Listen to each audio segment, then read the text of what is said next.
तो वेलकम अजीज़ दोस्तों, मैं हूं जुल्फ़िकार मोहम्मदी और according to my promise, as per my promise, I start my long videos on this page. और जैसे कि शुरुआत है तो मैंने सोचा शुरुआत करने के लिए क्यों ना उस भाषा की शुरुआत के बारे में बात की जाए जिस भाषा को सीखने के लिए आप इतनी बड़ी तादाद में इस पेज पर जमा हुए हैं। तो आज हम बात करने जा रहे हैं the origin and history of English language. इस तरह से आज आप 2022 लिख रहे हैं।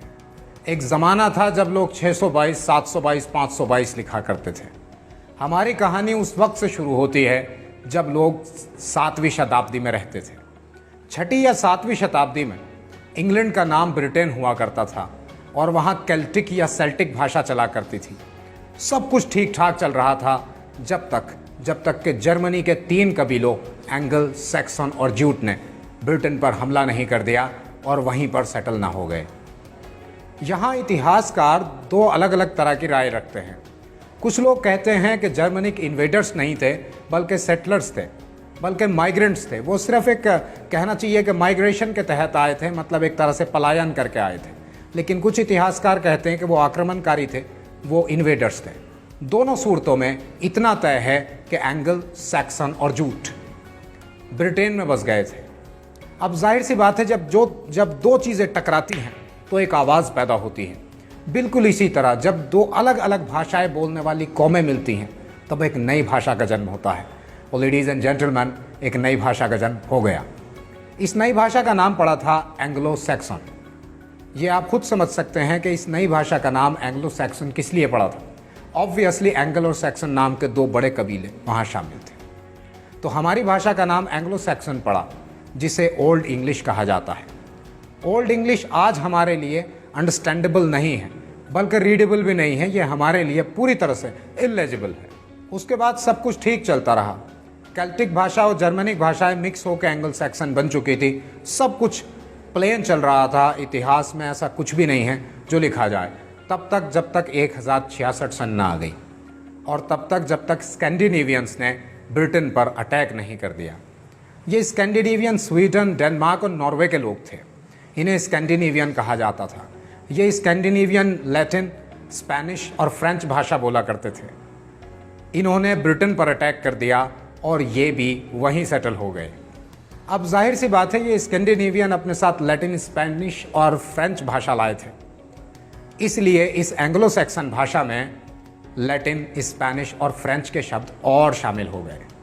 अब इस तरह एंग्लो सैक्सन भाषा में, जिसमें केल्टिक और जर्मनिक भाषाओं के लफ्ज़ थे, उसमें 3 भाषाओं के शब्द और आ गए थे।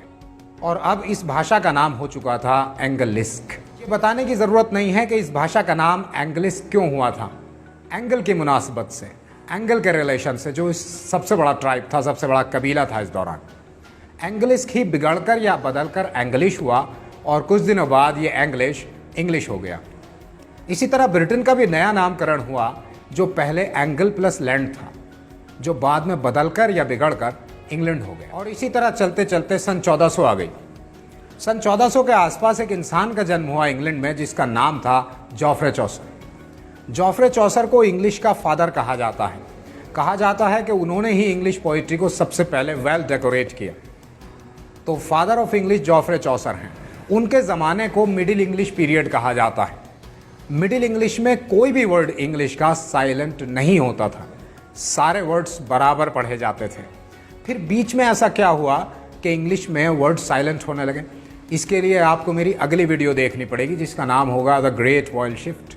और दोस्तों, उसके बाद 15वीं शताब्दी में एक वाकया हुआ जिससे हम लोग पुनर्जागरण, नवजागरण या निशातुस्सानिया कहते हैं। इंग्लिश में उसे रेनेसेंस कहते हैं, रेनेसां भी कहते हैं कुछ लोग, रेनेसां। तो रेनेसां से क्या हुआ, ये क्या था? ये धार्मिक उत्पीड़न के खिलाफ, ऑर्थोडॉक्सिज्म के खिलाफ, एक्सट्रीमिज्म के खिलाफ एक खुली बगावत थी। लोग साइंटिफिक अप्रोच को पसंद करने लगे थे। इसे कहते हैं रेनेसां।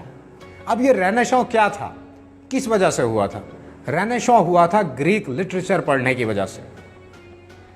आप कहेंगे इंग्लिश से इसका क्या ताल्लुक़ है? सारा ताल्लुक़ है।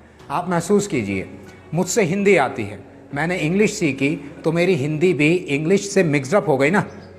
बिल्कुल इसी तरह जो लोग इंग्लिश जान गए थे, चूँकि अब इसका नाम एंग्लो सैक्सन या एंग्लिस्क या इंग्लिश नहीं इंग्लिश हो गया था, तो जो लोग इंग्लिश बोल रहे थे उन्हें जब ग्रीक लिटरेचर का पता चला और उन्होंने ग्रीक लिटरेचर पढ़ना शुरू किया तो उनकी इंग्लिश ग्रीक मिक्स हो गई।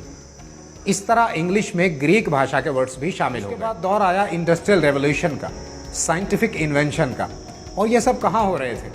ये सब यूरोप में हो रहे थे। साइंस की भाषा इंग्लिश बन चुकी थी। जो साइंस लोगों को प्रभावित कर रहा था वो इंग्लिश भी लोगों को प्रभावित कर रही थी। इस तरह से इंग्लिश सारी दुनिया में पहुंच चुकी थी। सन 1600 में जब अंग्रेज़ भारत आए तो उन्हें हिंदुस्तानी भाषाओं के भी बहुत सारे वर्ड्स अपनी भाषा में शामिल कर लिए, जैसे बांगल। आप कहेंगे बांगल क्या होता है? बैंगल। बैंगल जिसे चूड़ी कहते हैं, ये हिंदी के बांगल शब्द से बना है। बिल्कुल इसी तरह एक लफ्ज़ होता है शैम्पू, ये हिंदी के या संस्कृत के चांपी से बना है। वैसे इसके पीछे एक बड़ी इंटरेस्टिंग कहानी है, फिर कभी सही, कि कितने हिंदी वर्ड्स इंग्लिश वर्ड्स के मदर वर्ड्स हैं, इस पे हम किसी और दिन बात करेंगे। इस तरह से इंग्लिश एक रीजनल भाषा से होते होते इंटरनेशनल भाषा बन गई।